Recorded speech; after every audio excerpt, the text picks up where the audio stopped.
आज मैं दिखाता हूँ कि असली मर्दानगी क्या होती है। यश ने प्रिया को ऊपर से नीचे तक देखा। वह अभी अभी वॉशरूम से सिर्फ टॉवेल लपेटकर बाहर निकली थी। उसका फिगर इतना परफेक्ट था कि उसे देखकर कोई कह ही नहीं सकता कि वह एक बच्चे की माँ है। सच तो यह था कि यश ने अपने पापा के दबाव में आकर मजबूरी में अपने भाई की बेवा से शादी की थी। अगर वह मना करता तो उसे प्रॉपर्टी से बेदखल कर दिया जाता। शादी की पहली रात ही प्रिया ने गुस्से में आकर उसे नाम कह दिया था और जिससे यश अपना कंट्रोल खो बैठा। उसने झटके से प्रिया को खींचा, अपनी गोद में बैठा लिया। उनके बीच की नफरत इतनी बढ़ चुकी थी कि बात बात पर झगड़ा होना आम बात थी। यश फ्रेश होकर वॉशरूम से बाहर निकला तो सामने प्रिया को देखे उसका पारा चढ़ गया और गुस्से में चिल्लाए, तुम मेरे कमरे में क्या कर रही हो? दफा हो जाओ यहाँ से। यश को बिना शर्ट के देखकर प्रिया ने घबराकर तुरंत अपनी नजरें झुका ली और खिचखिचाते बोली, ओ मुझे मम्मी जी ने भेजा है। उन्होंने कहा है कि आज मैं इसी कमरे में सोऊंगी।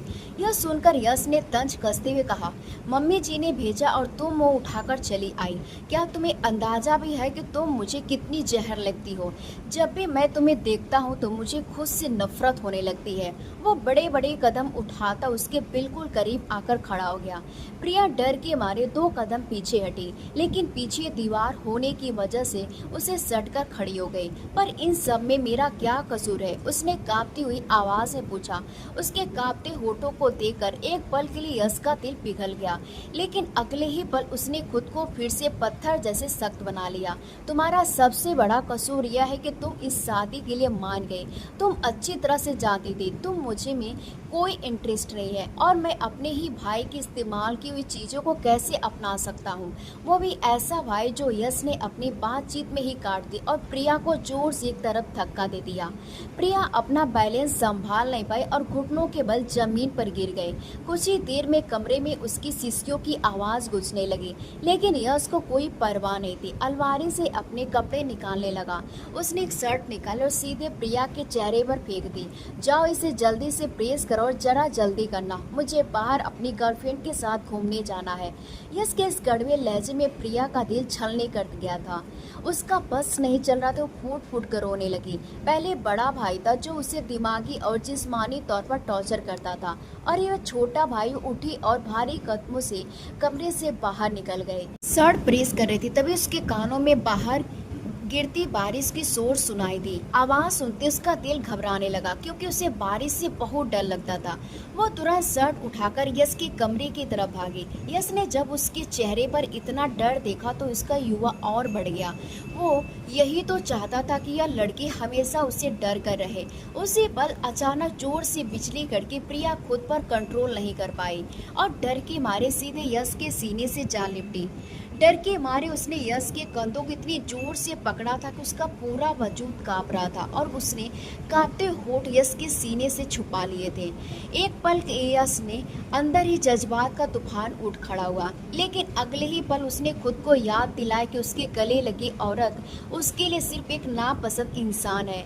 क्या यह बदतमीजी है? मुझसे दूर हटो। यश ने उसे खुद से अलग करने की कोशिश की, लेकिन प्रिया डर के मारे उसके और करीब आ गई और इसके उसके कानों के पास झुका बेहद गुस्से में कहने लगा, मैं तुम्हें आखिरी वार्निंग दे रहा हूँ, प्लीज मुझे खुद से दूर मत कीजिए, मुझे बहुत डर लग रहा है। प्रिया ने इतनी मासूमियत से कहा कि यश एक पल के लिए रुक गया, पर अगले ही पल उसे लगा कि शायद उसके करीब आने की उसकी कोई चाल है। इस बार यश ने पूरी ताकत से उसे पीछे ढकेल दिया। प्रिया सीधे बेड पर जा गिरी और हैरान परेशान होकर यश का चेहरा देखने लगी। अगर आपको मुझसे इतनी ही नफरत थी तो आपने शादी से इनकार क्यों नहीं किया? अब मेरे साथ ऐसा सलूक क्यों करके आप क्या साबित करना चाहते हैं? यही कि आप में बहुत मर्दानगी भरी हुई है। लेकिन मिस्टर यश, मेरी एक बात कान खोलकर सुन लीजिए, किसी मजबूर औरत पर हाथ उठाना या उस पर जोर आजमाना मर्दानगी नहीं होती। औरत को दिल से अपनाना और उसे इज्जत देना असली मर्द की निशानी होती है। प्रिया खुद नहीं जानती थी कि अचानक उसमें यह सब कहने की हिम्मत कहाँ से आ गई थी। यश भी सुन रहा था। जो लड़की पिछले कुछ घंटों से डर के मारे सहमी हुई थी, उसकी इतनी तेज जुबान देखकर यश गुस्से से पागल हो उठा। वो खौफनाक अंदाज में मुस्कुराया, अच्छा, तो अगर तुम्हें मुझसे नज़दीकियाँ बढ़ाने का इतना ही शौक है और तुम चाहती हो कि मैं तुम्हें तुम्हारा हक देकर अपनी मर्दानगी साबित करे तो ठीक है, मुझे कोई प्रॉब्लम नहीं है। वैसे भी बाहर बहुत तेज बारिश हो रही है, मैं अपनी गर्लफ्रेंड के पास तो नहीं जा सकता, तो आज रात तुम्हारे साथ ही गुजार लेता हूँ। उसकी आंखें गुस्से से लाल अंगारा हो चुका था और उसका पूरा बदन तप रहा था। अब प्रिया को अंदाजा हुआ कि उसने कितनी बड़ी बेवकूफ़ी कर दी है। डर के मारे उसने तुरंत ना में सिर हिलाए, लेकिन अब बहुत देर हो चुकी थी। यश ने उसके दोनों कंधे दबोचे उसे अपने करीब खींच लिया। अगले ही पल यश उसके होठों पर झुक गया और बेदर्दी से उसे चूमने लगा। प्रिया बिन पानी मछली की तरह उसकी गिरफ्त में फड़फड़ाने लगी। वो खुद को छुड़ाने की हर मुमकिन कोशिश कर रही थी, लेकिन यश को देखकर लग रहा था कि आज वह किसी भी कीमत पर उस पर रहम करने के मूड में बिल्कुल भी नहीं है। जब प्रिया का दम घुटने लगा तो यश कुछ पल के लिए उससे अलग हुआ और तंज भरे अंदाज में उसके लाल पड़ चुके चेहरे को देखने लगा। उसके बालों में उंगलियां फंसाते उसने कहा, मैं तो तुम्हें काफी एक्सपीरियंस समझता था, लेकिन तुमने तो मुझे मायूस कर दिया। प्रिया का बस नहीं चल रहा था कि वो किसी ऐसी जगह भाग जाए जहाँ इस इंसान का नामो निशान तक ना हो। जिंदगी में पहली बार उसे किसी से इतनी नफरत हुई थी और वह शख्स यश था। यश के हाथों के पकड़ जैसे उसके बालों और मजबूत हुई। प्रिया तड़प कर बोली, प्लीज ऐसा मत कीजिए, मुझे दर्द हो रहा है, मेरी जान। दर्द तो मुझे भी हुआ जब मेरे डैड ने मुझे प्रॉपर्टी से बेदखल करने की धमकी देकर तुम्हें मुझ पर थोप दिया था। इसने जहरीले लहजे में कहा, मुझे एक बात बताओ, तुमने यह सोच भी कैसे लिया कि मैं अपने ही भाई की इस्तेमाल की हुई चीज को अपना लूंगा? प्रिया ने उसकी आंखों में आंखें डालकर कहा, आप मुझे अपना चुके हैं यश, इसी वजह से तो आज आप मेरे इतने करीब खड़े हैं। यश के होठों पे एक शरारती मुस्कान तैर गई। उसने प्रिया की आंखों में देखते हुए कहा, गलतफहमी में मत जियो प्रिया, मैंने तुम्हें अपनाया नहीं है, बल्कि तुम पर सिर्फ तरस खाया है। और जहाँ तक तुम्हारे करीब आने की बात है तो यह सिर्फ मेरे जिस्म की ज़रूरत है। वैसे तो मैं अपनी हर ज़रूरत यही कहता कि पूरी कर सकता था, पर अब जब तुम यहाँ हो ही तो बाहर जाकर गुनाह करने की क्या जरूरत है? इसी बहाने आज रात तुमसे ही गुजारा चला लेता हूँ। यह कहते यश ने आगे बढ़कर उसकी गर्दन को अपने होठ रख दिए। यश का स्पर्श महसूस करते प्रिया का पूरा वजूद कांप उठा और उसकी मजबूत पकड़ से छूटने के लिए बुरी तरह से छटपटाने लगी और रोते बोली, प्लीज यश, मेरे साथ ऐसा मत कीजिए, मुझे छोड़ दीजिए। प्रिया के इस विरोध ने यश को और उकसा दिया। उसने अपनी पकड़ को और भी ज्यादा मजबूत कर लिया और उसके कान के पास झुककर और कुमार लहजे में बोला, तुम तो ऐसे रिएक्ट कर रही हो जैसे आज से पहले कोई मर्द तुम्हारे करीब आया ही ना हो।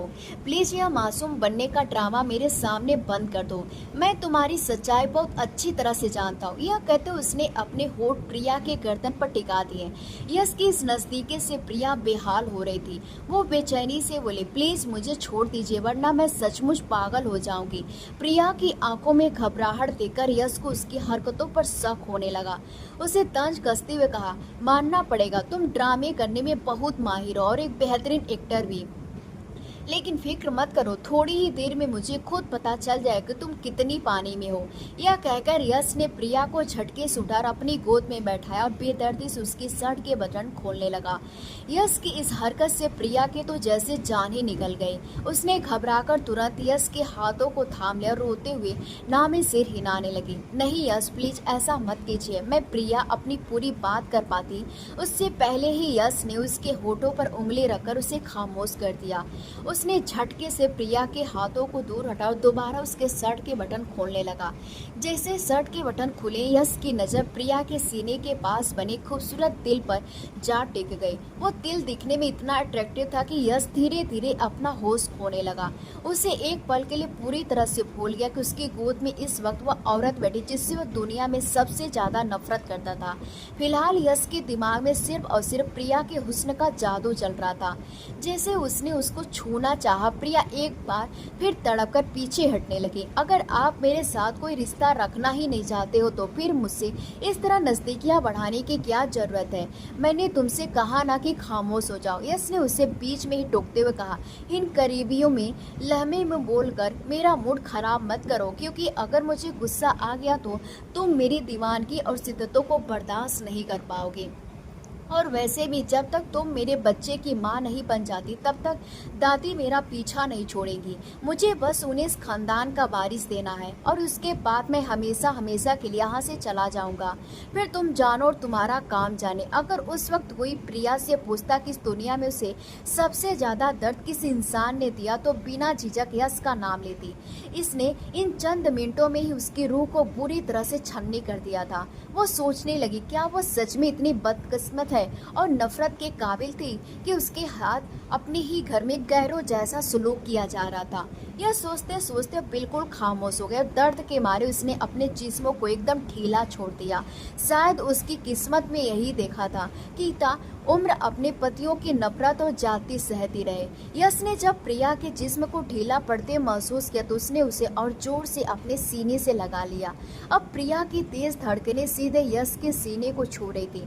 यश के वजूद ने एक बार फिर जज्बात का तूफान उमड़ पड़ा था, जबकि प्रिया डर के मारे कांप रही थी। इस बार जब यश ने उसकी शर्ट के बटन खोले तो प्रिया ने उसे रोका नहीं, क्योंकि वह जानती थी अब विरोध करने का कोई फायदा नहीं है। यश ने शर्ट को उसके कंधों से नीचे सरका, उसके गोरे बदन पर अपने होठ रख दिए। प्रिया ने अपनी आंखें कसकर बंद कर ली। यश के हाथ अब उसकी कमर पर रेंगते रहे। कमर से होते उसकी धड़कनों को अपनी गिरफ्त में लिया तो प्रिया के होठों से बेचैन सिसकियां निकल रही थी। वो रूह से आवाज में बोली, यस प्लीज। लेकिन यस इस वक्त किसी के सुनने के मूड में नहीं था। तभी अचानक यस का मोबाइल जोर जोर से वाइब्रेट करने लगा। उसने स्क्रीन पर देखा, वहाँ उसकी गर्लफ्रेंड तनु का नाम चमक रहा था। फोन देखते यस जैसे होश में आए, उसे तुरंत प्रिया को अपनी गोद से उठाया और एक तरफ बेड पर लिटा दिया। इस बार प्रिया को दूर हटाया तो उसने छू से गुस्सा नहीं था, बल्कि एक अजीब सी बेचैनी थी। यश को फोन पर बोलते देख प्रिया ने जल्दी से खुद को संभाला, अपनी शर्ट के बटन बंद करने लगी। यश ने प्रिया के सामने ही कॉल अटेंड कर ली थी। फोन उठाते दूसरी तरफ से तनु की घबराई हुई आवाज गूंजी, यश मुझे बहुत डर लग रहा है। इतना कहकर तनु ने रोना शुरू कर दिया। तनु की आवाज सुनते यश के चेहरे की एक्सप्रेशन एकदम बदल गया और उसके माथे पर फिक्र की लकीरें उभर आई। प्रिया ने जब यश को किसी दूसरी लड़की के लिए इस कदर फिक्रमंद होते देखा तो उसे ना चाहते हुए भी तनु की किस्मत से जलन होने लगी। क्या हुआ मेरी जान, तुम क्यों डर रही हो? यश ने बेहद प्यार से पूछा। फोन का वॉल्यूम काफी तेज था, इसलिए तनु की आवाज प्रिया को साफ सुनाई दे रही थी। तनु ने रोते हुए यश को बताया, मैंने अभी अभी बहुत डरावना सपना देखा है यश कि तुम हमेशा हमेशा के लिए मुझसे अलग हो गए हो। अरे मेरी जान, तुम बेकार में फिक्र कर रही हो, मैं तुम्हें खुद से कभी दूर नहीं होने दूंगा, यह मेरा तुमसे वादा है। यश ने उसे दिलासा देते अपना मोबाइल उठाकर कमरे से बाहर चला गया, जबकि प्रिया खामोशी से बंद दरवाजे को घूरती रही। खुद को समेटने के बाद वह थकी हारी बेड पर लेट गए और ना जाने कब रोते रोते उसकी आंखें लग गई। उसे अंदाजा भी नहीं हुआ कि यश रात को वापस कमरे में आया भी या नहीं। अगली सुबह जब प्रिया सोकर उठी तो दरवाजे पर लगातार दस्तक हो रही थी। उसने उठकर अंगड़ाई ली। उस नजर बालकनी पर पड़ी जहां यश सुबह सुबह ही फिर से फोन में बिजी था। यश को इस तरह देखकर ना जाने क्यों प्रिया का दिल खट्टा हो गया। वो काफी देर तक चुपचाप बेड पर बैठी रही। तभी अचानक यश की सख्त आवाज उसके कानों में पड़ी, बहरी हो गई हो क्या? बाहर कोई दरवाजा खटखटा रहा है, सुनाई नहीं दे रहा? जाओ जाकर दरवाजा खोलो। यश के लहजे में नफरत साफ झलक रही थी। प्रिया ने गुस्से और दर्द में अपने होठ बींच लिए और उठकर दरवाजा खोला। सामने नौकरानी खड़ी थी जिसने प्रिया की बेटी को गोद में लिया हुआ था। वो बोली, मैडम जी, यह सुबह से रोई जा रही है, लगता है आपको याद कर रही है। प्रिया ने लपककर अपनी 2 साल की बेटी पीहू को गोद में लिया और उसने सीने से लगा लिया और उसे दुलारते हुए वापस कमरे के अंदर आ गई। यश ने उन दोनों एक सरसरी नजर डाली और रूखे लहजे में बोला, इसे लेकर अभी की अभी मेरे कमरे से बाहर निकलो, मुझे थोड़ी देर आराम करना है। कल रात भी तुम्हारी वजह से मैं ठीक से सो नहीं पाया। प्रिया बिना कुछ कहे अपनी बेटी को लेकर तेजी से कमरे से बाहर निकल गई। नीचे आती अनीता जी ने उसे कल की पहली रात के बारे में पूछा तो प्रिया अपने आंसू छुपाकर मुस्कुराते हुए पूरी झूठी तसल्लियां देने लगी। हालांकि अंदर ही अंदर उसका दिल छलनी हो रहा था। फिर भी उसकी बातें सुनकर अनीता जी को तसल्ली मिल गई। पूरा दिन प्रिया अपनी बेटी को संभालने में बिजी रही, लेकिन लाख कोशिश के बाद भी उसके दिमाग में बार बार यश की कई बातें घूम रही थी। शाम को जब यह हवेली वापस आया तो अनीता जी ने उसे देखते एक नया फरमान सुना दिया, आज तुम और प्रिया मिस्टर अनिकेत मल्होत्रा के घर डिनर पर जा रहे हो, चलो जल्दी से तैयार होकर जाओ। यश ने थके हुए लहजे में चिढ़कर कहा, मम्मा प्लीज मुझे थोड़ा आराम दो, रहम कीजिए, मैं बहुत थक चुका हूँ और इस वक्त मुझ में कहीं भी जाने की हिम्मत नहीं है, और प्लीज़ ये सब ड्रामेबाजी आप बंद कर दीजिए। आप हमारी शादी का सच बहुत अच्छी तरह से जानती हैं कि यह सिर्फ एक मजबूरी है। उसकी बदतमीजी पर अनीता जी का पाढ़ा चढ़ गया। उन्होंने सख्त आवाज़ में कहा, यस तुम भूल रहे कि तुम अपनी माँ से बात कर रहे हो। प्रिया तैयार हो चुकी है, इसलिए बिना बहस किए जाओ और जल्दी से तैयार होकर नीचे आओ। यह सुनकर यश ने हैरान होकर प्रिया की तरफ देखा और सचमुच ब्लैक कलर की साड़ी पहनी तैयार बैठी थी और सोफे पर खामोश बैठकर अपने हाथों की लकीरों को देख रही थी। यश को कभी कभी लगता कि अपने हाथों को घूरना प्रिया का पसंदीदा टाइम बन चुका है। इसी तरह अपने हाथों को देखती रहती थी जैसे अपनी किस्मत में खुशियों की कोई लकीर ढूंढने की कोशिश कर रही हो। खुले बालों में इस वक्त बेहद खूबसूरत लग रही थी। उसके घने बाल आधे कमर पर फैले हुए थे, आधे उसके कंधे पर आगे की तरफ डाले हुए थे। थोड़ी देर बाद यश भी तैयार होकर नीचे आया और उसने प्रिया को चलने का इशारा किया। प्रिया किसी रोबोट की तरह चुपचाप उसके पीछे पीछे चलती हुई हवेली से बाहर निकल गई। गाड़ी में बैठते ना जाने क्यों प्रिया का दिल घबराने लगा और उसे अपने माँ बाप की बहुत याद आने लगी। वह सिर्फ 18 साल की थी जब उसके माँ बाप का देहांत हो गया था। तब उसके चाचा ने उसकी शादी अपने दोस्त के बेटे राकेश से करा दी थी और उसके साथ यूके शिफ्ट हो गई थी। अपने ससुराल वालों से उसका रिश्ता सिर्फ फोन तक सीमित था। जब पीहू का जन्म हुआ तब उसकी सास सिर्फ एक बार उससे मिलने यूके आई थी और वो इन्हीं पुरानी यादों में खोई हुई थी कि अचानक यश की सख्त आवाज से वो होश में आई। सीट बेल्ट बांध लो। प्रिया ने बिना कुछ कहे चुपचाप सीट बेल्ट बांध लिया और खिड़की से बाहर की झांकने लगी। गाड़ी चलाते यश ने कहा, मैं बहुत जल्द तनु से शादी करने वाला हूँ। मुझे इसके लिए तुम्हारी परमिशन की कोई जरूरत नहीं है। मैं बस तुम्हें पहले से बता रहा हूँ ताकि तुम अपने दिल में कोई गलतफहमी मत पालना। और हाँ, जहाँ तक कल रात की बात हो, बेहतर यही होगा कि तुम वो सब भूल जाओ और यह सब समझ लो कि मैं थोड़ा बहक गया था। यश ने ड्राइविंग करते हुए एक गहरी नज़र उसके वजूद पर डाली। प्रिया ने उसकी तरफ देखा और हिम्मत जुटाकर पूछा, क्या आपने तनु को इस बारे में बताया है? क्या आपकी मुझसे शादी हो चुकी है? प्रिया की बात अभी पूरी भी नहीं हुई थी क्या यश ने मुझे अचानक गाड़ी रोक दिया और ब्रेक लगाया। गाड़ी एक झटके के साथ सड़क के किनारे रुक गए। यश स्टीयरिंग व्हील पर हाथ मारकर प्रिया की तरफ पलटा और सख्त लहजे में बोला, तुम्हारी हिम्मत कैसे तनु का नाम अपनी जुबान पर लाने की? उसे इस शादी के बारे में कुछ भी जानने की जरूरत नहीं है। तुम बस मेरी दादी के वारिस देने का एक जरिया हो, उससे ज़्यादा तुम्हारी कोई औकात नहीं है। मेरी पर्सनल लाइफ में दखल देने की कोशिश मत करना। उसकी आंखें गुस्से से लाल थी। प्रिया ने चुपचाप अपनी नजर झुका ली, लेकिन यश ने गुस्से में प्रिया का चेहरा अपनी उंगलियों से दबोच लिया। उसने उसकी आंखों में देखते हुए डरावनी आवाज में कहा, तुम्हारी हिम्मत कैसे मुझे धमकी देने की? प्रिया डरी नहीं बल्कि उसके चेहरे पर मुस्कान आ गई। मैं आपके धमकी से नहीं डर रही यश, ये बहुत सीधा सा सवाल पूछ रही हूँ। आप कहते हैं कि आप तनु से बहुत प्यार करते हैं, लेकिन सच तो यह कि प्यार करने वाले अपने पार्टनर को इस तरह धोखे में नहीं रखते। प्रिया की यह बात यश को अपनी ईगो पर लगी थी। उतरो, मेरी कार से बाहर उतरो। प्रिया ने हैरान होकर उसके गुस्से से लाल चेहरे को देखा, जैसे उसे अपने कानों पर यकीन ही ना हो रहा हो। अरे ना, पागल की तरह चीखा, मैंने कहा कि मेरी कार से अभी कभी इसी वक्त उतरो, वरना आज मैं तुम्हारी जान ले लूंगा।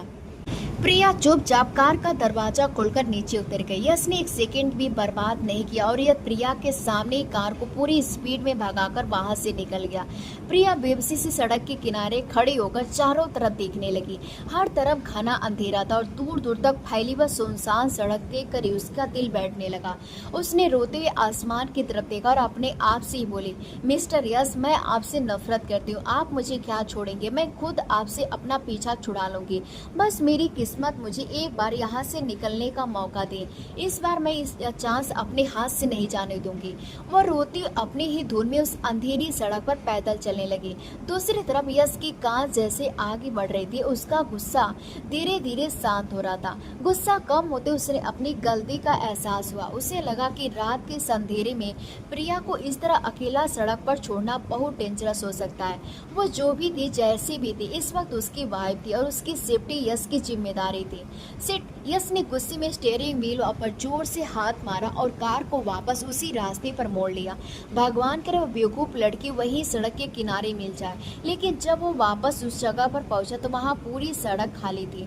प्रिया वहां कहीं नहीं थी। प्रिया को वहां ना पाकर यश के होश उड़ गए और उसके मन में किसी अनहोनी का डर बैठ गया।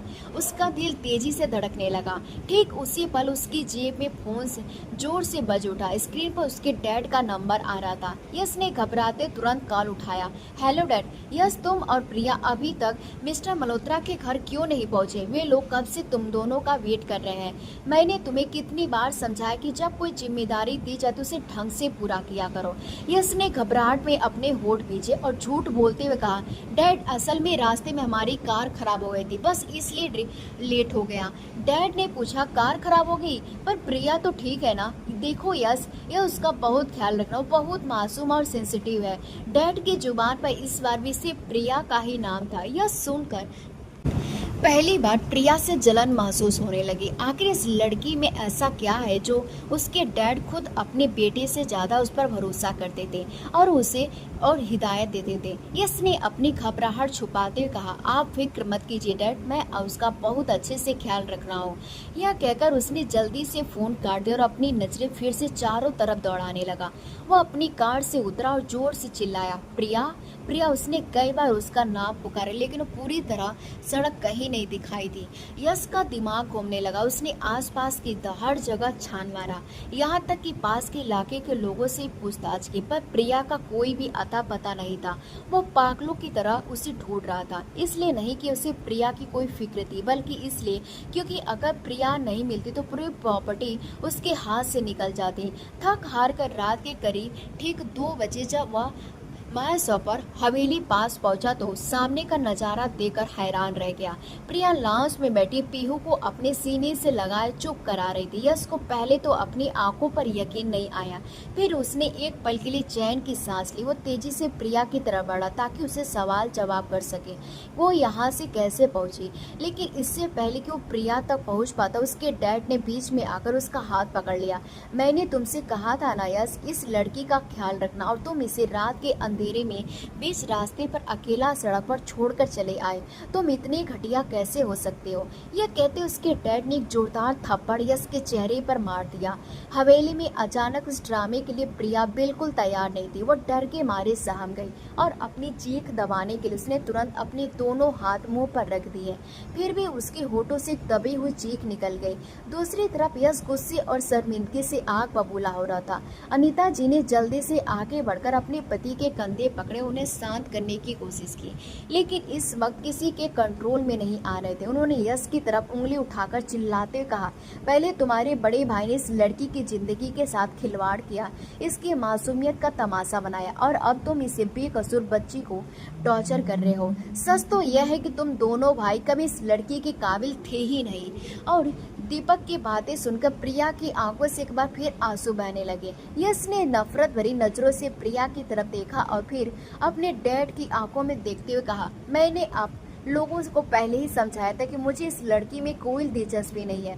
मैं किसी भी कीमत पर अपने भाई की इस्तेमाल की हुई चीज़ों को नहीं अपनाऊंगा। आप लोगों को इसे शादी में ही शादी नहीं करवानी चाहिए थी। यह किसी की इस्तेमाल की हुई चीज़ नहीं है। यह तुम्हारा भाई कभी इसके करीब गया ही नहीं था। दीपक जी यह सच सबके सामने नहीं लाना चाहते थे, लेकिन उनके बेटे ने यह बोलने पर मजबूर कर दिया था। राकेश ने प्रिया को अपनी जिंदगी और अपने घर से हमेशा अलग रखा, पर इस बेकसूर बच्ची ने कभी मुझसे कभी शिकायत नहीं की। सिर्फ अपने पति की इज्जत बचाने के लिए वो सब चुपचाप सहती रही। अपने डैड की बात सुनते यश का दिमाग सुन रह गया, जैसे उसके कानों के पर्दे फट गए हो। तब जाकर उसके डैड ने उस पर एक बड़ा राज खोला।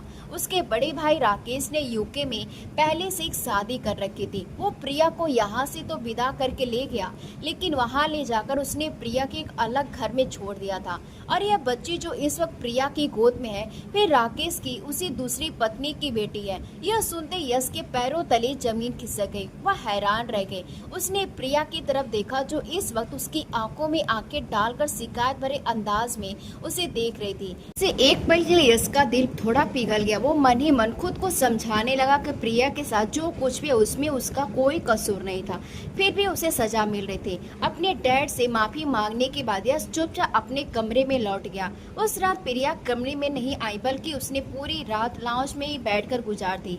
यश भी रात भर जाकर सिर्फ उसी के बारे में सोचता रहा। आखिरकार उन्होंने यह फैसला कर लिया कि अब से वह प्रिया के साथ कोई बुरा बर्ताव नहीं करेगा। जब तक वो दोनों इस रिश्ते में वो उसकी इज्जत करेगा। अगली सुबह जब उसने प्रिया के इस बारे में बात की तो प्रिया ने बेहद ठंडे लहजे में जवाब दिया, वैसे भी अब मुझे आपसे अपना कोई हक नहीं चाहिए और ना ही मुझे आपकी जिंदगी में शामिल होने का कोई शौक है। इस शादी के लिए जितने मजबूर आप थे उतने ही मजबूर मैं भी थी, क्योंकि मेरे पास कोई ठिकाना नहीं था। मुझे बस सिर छिपाने के लिए छत चाहिए था और इस छत को पाने के लिए मुझे आपसे शादी करके बड़ी कीमत चुकानी पड़ी। प्रिया के इस बेबाक अंदाज को देखकर यश बस उसका चेहरा घूरता रहा। उसने खुद को संभाला और कहा, ठीक है, मैं तुम्हारी मजबूरी समझ सकता हूँ, इसलिए मैंने फैसला किया कि आज के बाद हम इस कमरे में सिर्फ दोस्त बनकर रहेंगे। यह कहकर यश ने दोस्ती के लिए अपना हाथ प्रिया की तरफ बढ़ाया, लेकिन प्रिया ने फौरन अपना हाथ पीछे छिपा लिया। उसने दो लहजे में कहा, पति पत्नी सिर्फ पति पत्नी होते एक रूम में, यश ने कभी दोस्त नहीं समझ सकते। इतना कहकर वह बालकनी की तरफ चली गई और यश बस उसके पीछे से इसे घूरता रह गया। यश ने उसके पीछे जाते हुए कहा, मुझे पता है कि इस वक्त तुम्हारे दिल में कई उम्मीद जाग रही होगी। तुम्हें लगता होगा कि सच सामने आने के बाद मैं तुम्हारे हुस्नों को देखकर पिघल जाऊंगा, लेकिन मिस प्रिया ऐसा कभी नहीं होगा। मैं सिर्फ तनु से प्यार करता हूँ और शादी भी उसी से करूंगा। और हाँ, फिर मैं तुम्हें इस बात का यकीन दिलाता हूँ कि आज के बाद मेरा बर्ताव तुम्हारे साथ कभी बुरा नहीं होगा। प्रिया पलटी, उसके होठों में तंजिया मुस्कान आ गई। आपका बहुत बहुत शुक्रिया जो आपने मुझ पर इतना बड़ा एहसान करने के बारे में सोचा। खैर, वैसे भी मुझे आपके साथ कोई ज़रूरत नहीं है। यश ने पहली बार नोटिस किया कि गुस्से में प्रिया कितनी क्यूट लगती है। अब क्योंकि प्रिया को लेकर उसकी सारी गलतफहमियां दूर हो चुकी थी और उसे पता चल चुका था कि प्रिया भी उसके भाई राकेश की धोखेबाजी का शिकार हुई थी, तो यश को प्रिया अपनी जैसी ही लगने लगी थी। दरअसल राकेश का यश का सौतेला भाई था। जब राकेश से 5 साल का था तभी उसकी मां का देहांत हो गया। पत्नी की मौत के बाद तुरंत ही यश के डैड दीपक जी ने यश की मां यानी अनीता से शादी कर ली थी। सच तो यह था कि दीपक जी पहले से ही अनीता जी से बेहद प्यार करते थे, लेकिन पारिवारिक झगड़ों की वजह से पहले शादी नहीं कर पाए थे। जब उन्हें मौका मिला तो उन्होंने इसे हाथ से जाने नहीं दिया। इसी वजह से राकेश के दिल में बचपन से अपने पिता के लिए नफरत भर गई थी। बाद में जब यश का जन्म हुआ तो राकेश उससे भी उतनी ही नफरत करने लगा और बचपन से यश को परेशान करता था। यहाँ तक कि एक बार उसने यश पर कैरेक्टर लेस का होने का झूठा इल्जाम लगाकर उसे डैड से पूरी तरह पिटवाया भी था। इस घटना के बाद यश अपने डैड से बहुत दूर हो गया था और उसने घर आना जाना तक छोड़ दिया था। राकेश के हरकतों की वजह से यश उससे नफरत करने लगा। आगे चलकर जब यश को नौकरी के लिए दर बदर भटकना पड़ा, उसके दोस्त ने उसे समझाया वो घर छोड़कर अपना ही हक गंवा रहा है, तब जाकर उसका दिमाग ठिकाने आया। अब उसका सिर्फ एक ही मकसद था, अपनी डैड की प्रॉपर्टी में से अपना पूरा हिस्सा अपने नाम करवाना।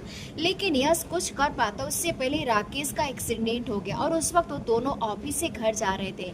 एक्सीडेंट इतना भयानक था कि उसकी पहली पत्नी की मौके पर ही मौत हो गई। इसके बाद 2 साल के मासूम पीहू प्रिया की गोद में आ गए। जब दीपक जी उनसे मिलने यूके गए तब उन्होंने सच्चाई पता चल चुका था, असल में प्रिया की बेटी है या नहीं बल्कि राकेश की दूसरी पत्नी की संतान है।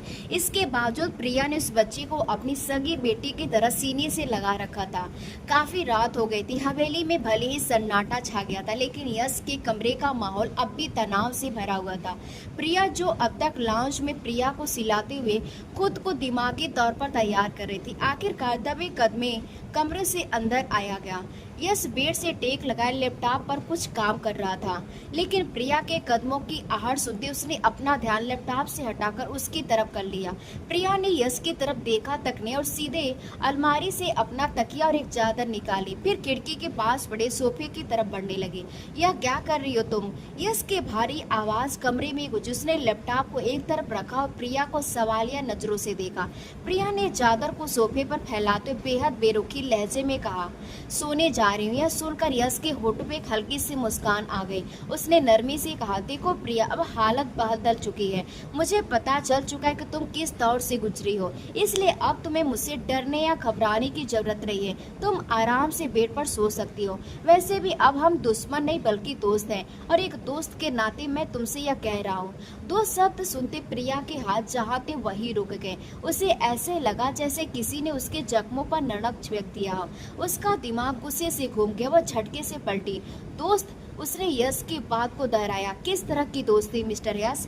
क्या वे दोस्ती जिसमें आपने मुझे रात के अंधेरे में सड़क पर अकेला मरने के लिए छोड़ दिया था, या फिर वह दोस्ती जहां पर आप मुझे अपने भाई की इस्तेमाल की हुई चीज कहकर ताना मार देते? यश ने उसके गुस्से से दसमदाते चेहरे को देखा। गुस्से में प्रिया का गोरा रंग भी खिल उठा था और इस वक्त पहले से कई ज्यादा खूबसूरत लग रही थी। यश को ना जाने क्यों इस वक्त उकसाने वाली गुस्सा दिलाने में एक अजीब सा मजा आ रहा था। उसने आराम से अपने कंधे उचका बड़े शांत आवाज में कहा, देखो, इंसान से गलती होती है और मैंने डैड के सामने अपनी गलती मान ली है। अगर तुम इस दोस्ती को मानकर अपनी जिंदगी आसान बनाना चाहती हो तो यह तुम्हारे लिए अच्छा होगा। प्रिया ने गहरी सांस ली और बिना कोई बहस के सोफे पर लेट गए। उसने अपनी पीठ यश की तरफ कर ली ताकि उसे उसका चेहरा ना देखना पड़े। यश उसे देखकर मन ही मन मुस्कुराता रहा। फिर उसने कमरे की लाइट बंद के खुद ही पेड़ पर लेट गया। काफी देर गुजर गई, लेकिन प्रिया की आंखों में नींद कोसों दूर थी। एक तो सोफा बहुत सख्त था और ऊपर से कमरे की एसी की ठंडक उसे बेचैन कर रही थी। उसके दिमाग में बार बार यश की कही हुई बातें घूम रही थी। रात के करीब 2 बजे जब सोफे पर लेटे उसकी कमर में तेज दर्द होने लगा तो उसने सोचा, यश तो अब सो चुका होगा, क्यों ना वह बेड के दूसरे कोने जाकर लेट जाए। वो धीरे से उठी और दबे पांव बेड के दूसरी तरफ जाकर यश से काफी दूरी बनाकर लेट गई।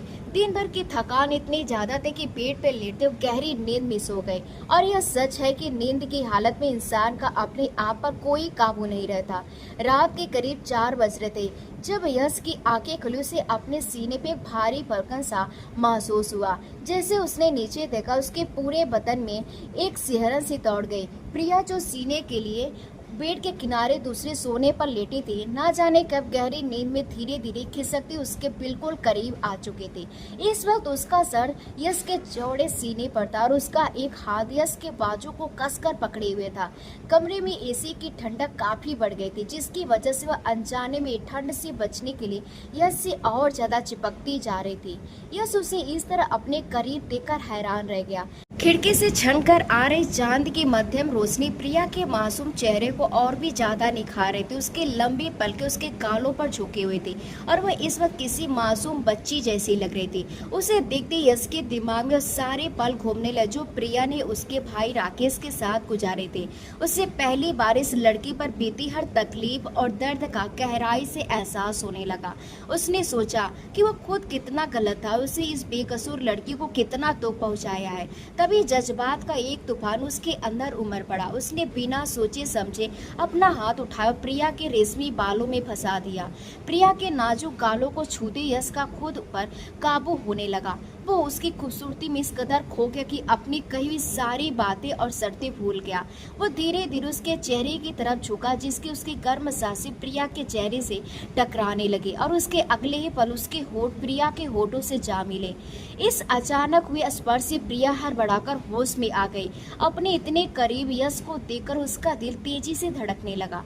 उसने घबराकर यश को पीछे ढकेलने की पूरी कोशिश की, लेकिन यश की पकड़ अब पत्थर की तरह मजबूत हो चुकी थी। यश यह क्या कर रहे आप, छोड़िए मुझे, उसने कांपती आवाज में कहा। लेकिन उसकी आवाज में इतना दम नहीं था कि वह उसको रोक सके।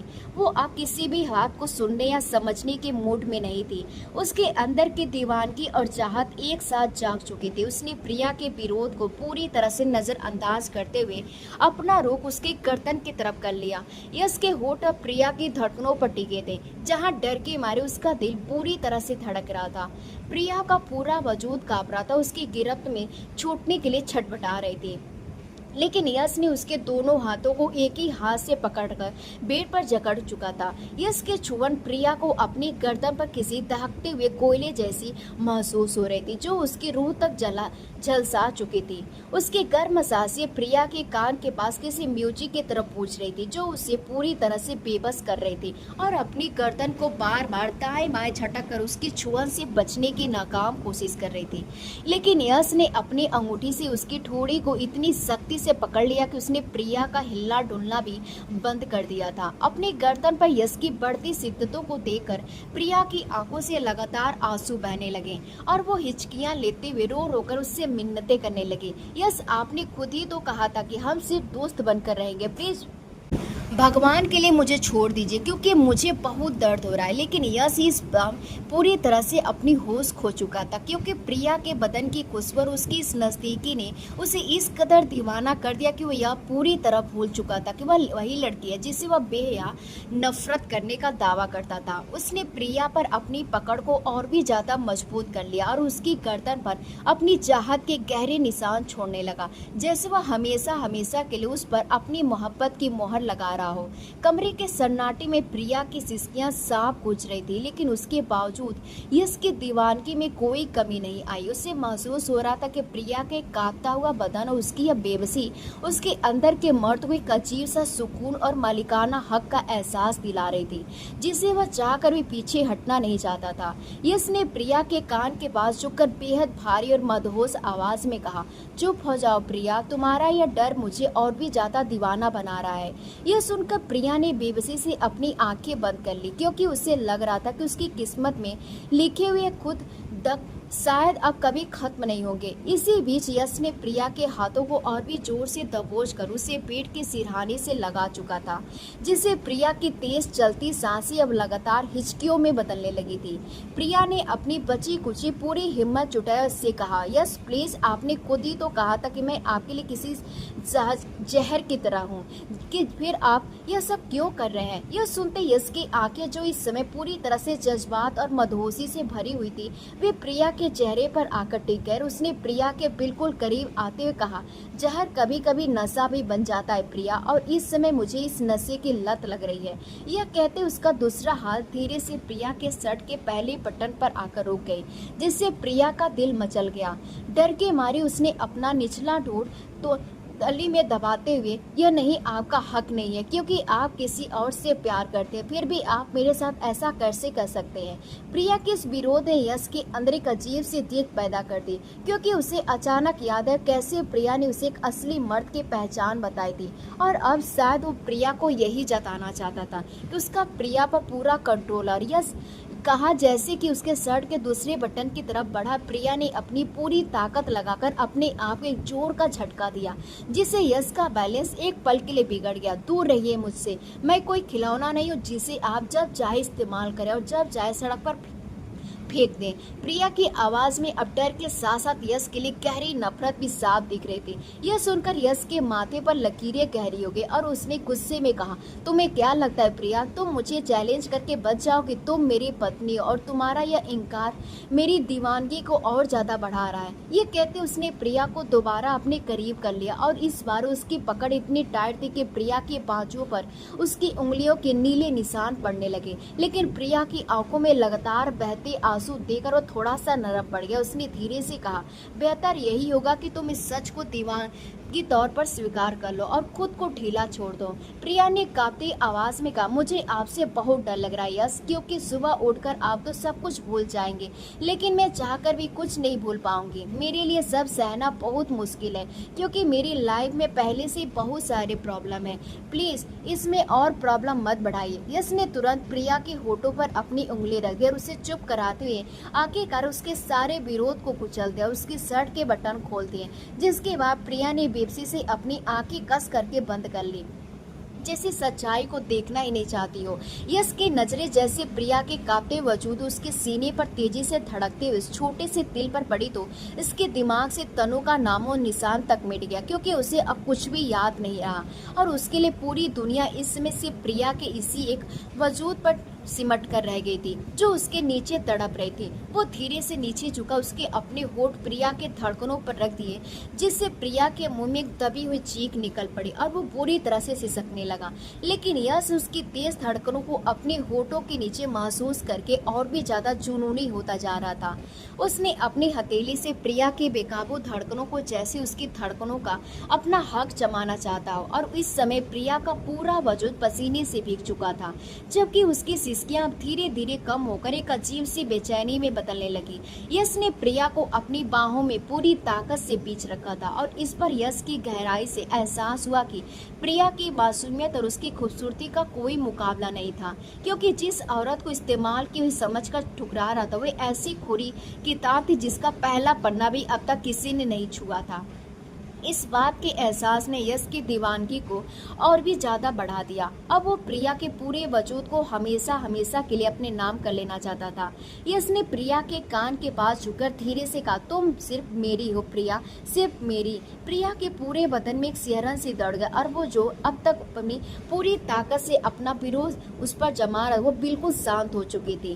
प्रिया की एक खामोशी यश के लिए एक जीत की तरह थी। यह शायद एक किसी बड़े तूफान के आने से पहले का सन्नाटा था, क्योंकि यश ने जब प्रिया के गालों पर बहते हुए गर्म आंसुओं को महसूस किया तो एक पल के लिए उसके अंदर का इंसान जागा जरूर था, लेकिन प्रिया के बदन की गर्मी ने उसके दिमाग से फिर से सब कुछ मिटा दिया था। अब उसे किसी सही गलत या किसी रिश्ते की कोई परवाह नहीं थी, क्योंकि वो बस इस पल को पूरी तरह से जी लेना चाहता था। अब कमरे के अंदर का माहौल अपनी पूरी दीवानगी के साथ बदल रहा था, जबकि प्रिया की बंद आंखों के पीछे उसकी बर्बादी हो चुकी जिंदगी की पुरानी यादें चल रही थी, जहां उसे लग रहा था कि वो एक बार फिर किसी ऐसे दलदल में फंस गई है जहां से बाहर निकलने का अब कोई रास्ता नहीं बचा है। यश की दीवानगी और उसकी चलती हुई सांसें प्रिया को बार बार यह यकीन दिला रही थी, अब वो कभी भी इस इंसान के चुंगल से आजाद नहीं हो पाएगी। वही दूसरी तरफ यश, जो खुद को बहुत बड़ा खिलाड़ी समझता था, आज खुद अपने ही बिछाए हुए जाल में पूरी तरह से कैद हो चुका था, क्योंकि उसे अब इस बात का एहसास हो रहा था कि प्रिया से नफरत करना कितना मुश्किल है और उसे प्यार करना कितना आसान है। प्रिया की हर उसकी यश के लिए दिल पर एक ऐसा गहरा निशाना बना रहा था, जो शायद उसकी पूरी जिंदगी में कभी मिटने वाला नहीं था। अगली सुबह जब सूरज की पहली किरण खिड़की के पर्दे से छनकर कमरे के अंदर आई तो यश की आंखें खुली और रात के इस तूफान के बाद उसके पूरे वजूद में एक अजीब सा सुकून था। उसने जैसे करवट बदली तो देखा कि प्रिया पहले से जगी हुई थी और बेड के सिरहाने से अपनी पीठ टिकाकर खामोशी से उसी को फूल रही थी, जबकि उसकी आंखों में अब भी शिकायत और कहीं अनका सवाल तैर रहे थे। यश को जागता हुआ देखकर प्रिया ने इस बार अपनी नजरें चुराने की बजाय एक ठंडी और गहरी सांस ली। गुड मॉर्निंग मिस्टर यश, यकीनन आप हमेशा की तरह कल रात के अपनी इस बहकने वाली हरकत पर आज बहुत ज्यादा शर्मिंदा महसूस कर रहे होंगे। यश ने प्रिया की यह बात सुनकर इस पर कोई गुस्सा नहीं किया, बल्कि उसके होठों पर शरारती मुस्कान फैल गई और उसने धीरे से नाम में अपनी गर्दन हिलाई। फिर एक झटके में प्रिया का हाथ पकड़कर उसे दोबारा बेड पर अपने बिल्कुल करीब खींच लिया। प्रिया किस अचानक वे हमले के लिए बिल्कुल भी तैयार नहीं थी, जिसकी वजह से वह सीधे उसके सीने से जा लगी। यश ने उसके कान के पास झुककर जीत से कहा, बिल्कुल भी नहीं प्रिया, मैं जरा से भी शर्मिंदा नहीं हूँ कि बल्कि मैं तो बहुत खुश हूँ कि मैंने अपना वो हक हासिल कर लिया जो पहले दिन से ही सिर्फ मेरा था। और मुझे अच्छे से पता है कि तुम भी दिल ही दिल में बहुत खुश हो रही होगी, भले तुम्हारी जुबान इस समय कुछ और ही कह रही है। प्रिया यह सब सुनकर हैरान रह गई, क्योंकि उसे लगा था कि यश सुबह उठकर अपने उसी पुराने घमंड और गुस्से वाले रूप में वापस आ जाएगा, लेकिन यहाँ तो पूरा नज़ारा ही बदला हुआ था। जिसके बाद प्रिया ने तड़पकर उससे दूर होने की कोशिश की। आप अपनी हद पार कर रहे हैं यश, प्लीज छोड़िए मुझे। लेकिन यश की पकड़ इस समय पहले से कई ज्यादा मजबूत हो चुकी थी। यश ने जब एक एक बार फिर उसके गाल को छूने की हिम्मत की तो प्रिया का चेहरा गुस्से और शर्म से लाल हो गया। क्या आप पागल हो गए? वो किसी तरह उसकी पकड़ से छूट गया और बेड से उतरकर भागते हुए वॉशरूम में घुस गई, जबकि पीछे से यश के जोर से हंसने की आवाज उसके कानों में गूंजती रही, जो उसे और भी ज्यादा बेचैन कर रही थी। पूरा दिन प्रिया एक भारी भरकन और उलझन के साथ हवेली में घूमती रही। पीहू को संभाले उसका दिमाग बार बार यश के इस बदले हुए बर्ताव की तरफ जा रही थी, क्योंकि वह समझ नहीं पा रही थी कि यश को अचानक क्या हो गया है। जो इंसान कल तक तनु से प्यार करने के दावे करता था, वो एक ही रात में इस कदर कैसे बदल सकता है? यश के उस चुन को याद करके प्रिया के गाल बार बार लाल हो रहे थे और उसे समझ नहीं आ रहा था वो यश की इस नई हरकत का क्या प्यार का नाम दे या फिर यश की कोई नई चाह समझे।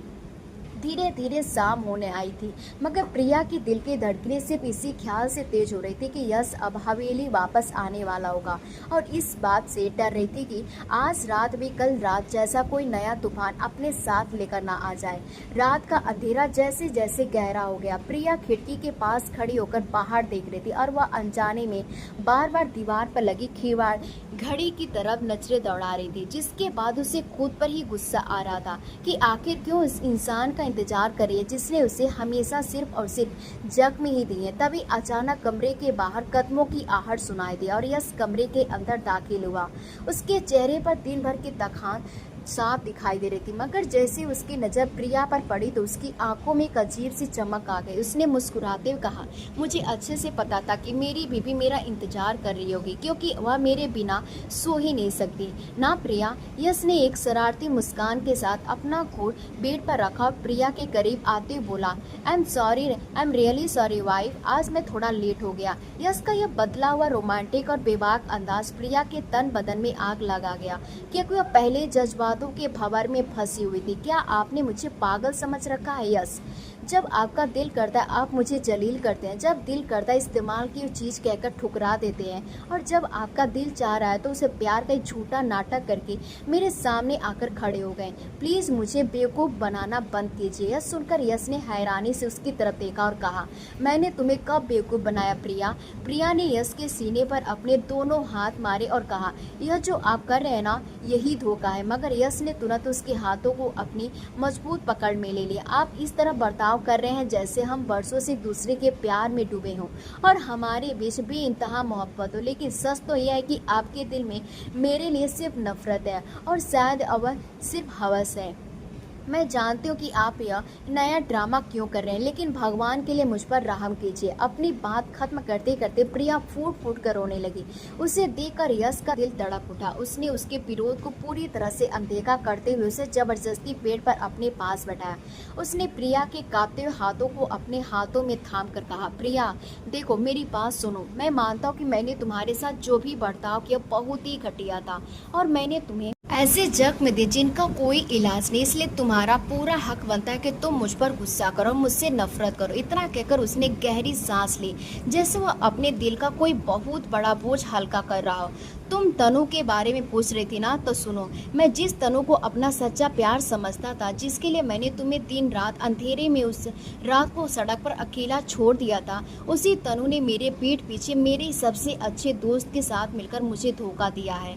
यश की आवाज़ में जो दर्द था प्रिया ने पहली बार महसूस किया था। यश ने एक फीकी मुस्कान के साथ कहा, देखो कितनी अजीब बात है ना, जिस पर मैंने अंधा भरोसा किया उसने मुझे कहीं का नहीं छोड़ा। मुझे बहुत दुख हुआ और जब यह सच आज मेरे सामने आया। सुनकर प्रिया ने हैरानी से अपने आंसुओं से भरी आंखों से यश को देखा, क्योंकि उसे यकीन नहीं हो रहा था कि वही घमंडी यश है जो अपने प्यार के नशे में किसी को कुछ समझता ही नहीं था।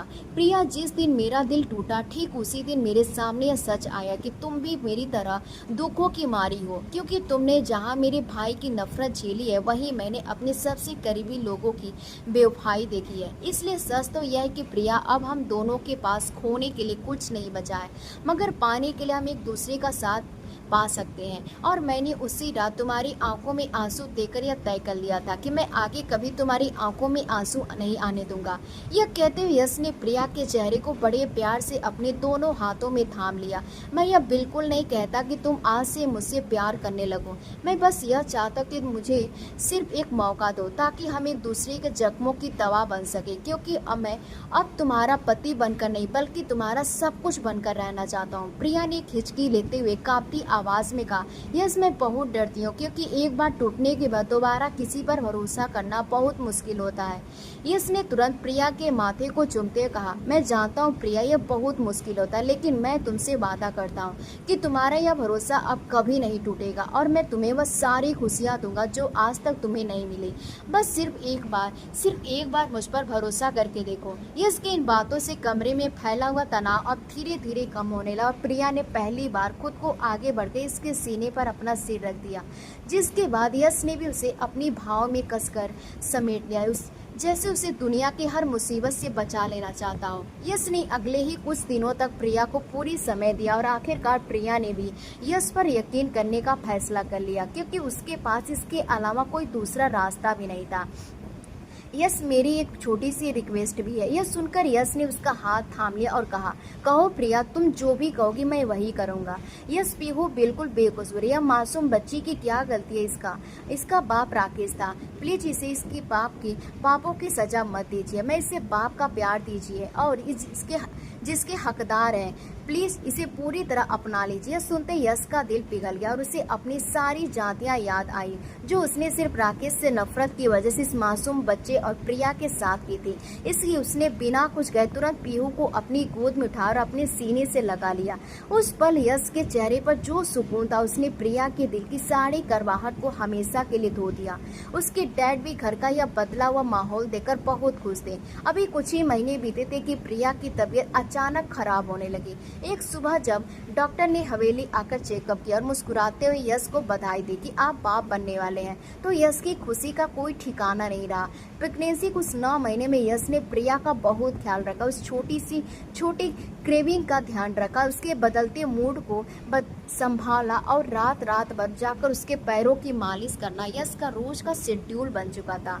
पीहू प्रिया के पेट पर हाथ रखकर अपने आने वाले छोटे भाई या बहन से बातें किया करती थी। आखिरकार वह दिन भी आ गया जब प्रिया को लेकर पेन शुरू हुआ और यश ने उसे तुरंत शहर के सबसे बड़े हॉस्पिटल ले गया। डिलीवरी रूम के बाहर चक्कर काटते यश की धड़कनें रुकी हुई थी। वह जिंदगी में पहली बार इतना घबराया हुआ था। करीब 2 घंटे के इंतजार के बाद जब अंदर से एक नन्हे बच्चे के रोने की आवाज गुंजी तो यश की आंखों से आंसू छलक पड़े। नर्स ने बाहर आकर मुस्कुराते हुए कहा, बधाई हो मिस्टर यश, बेटा हुआ है। जब यश वार्ड के अंदर गया तो प्रिया बेड पर थकी हुई लेटी थी और उसके बगल में एक छोटा सा बेटा सो रहा था। यश ने धीरे से आगे बढ़कर पहले प्रिया के माथे को चूमा और फिर बच्चे को अपनी गोद में उठा ली। उसी वक्त दीपक जी पीहू का हाथ पकड़कर अंदर आए। 4 साल की पीहू ने जैसे ही अपने छोटे भाई को देखा वो खुशी से उछल पड़े और बोली, पापा ये तो बिल्कुल मेरी तरह छोटा सा है। घर लौटने के बाद बच्चों की किलकारियों से पूरी हवेली गूंज उठी। यह यश अब के पास एक प्यारा सा बेटा भी है और एक प्यारी सी बेटी भी। प्रिया को यश की बाहों में और अपने दोनों बच्चों की हंसी में जन्नत मिल चुकी है और 2 बच्चों के साथ उसकी जिंदगी पूरी तरह मुकम्मल हो चुकी है। कभी भी आधी अधूरी बातों पर यकीन करके किसी के बारे में अपनी राय नहीं बनानी चाहिए। जैसे यश ने प्रिया को गलत समझा, वैसे अक्सर हम बिना पूरा सच जाने लोगों को गलत मान लेते हैं, जो कि बिल्कुल गलत है। दोस्तों, उम्मीद करते हैं आपको हमारी कहानी पसंद आई होगी। कहानी पसंद आई है तो वीडियो को लाइक करें, चैनल पर नए हैं तो चैनल को सब्सक्राइब करें और हाँ, नोटिफिकेशन बेल को जरूर दबाएं ताकि अगली अपडेट सबसे पहले आपको मिले। धन्यवाद।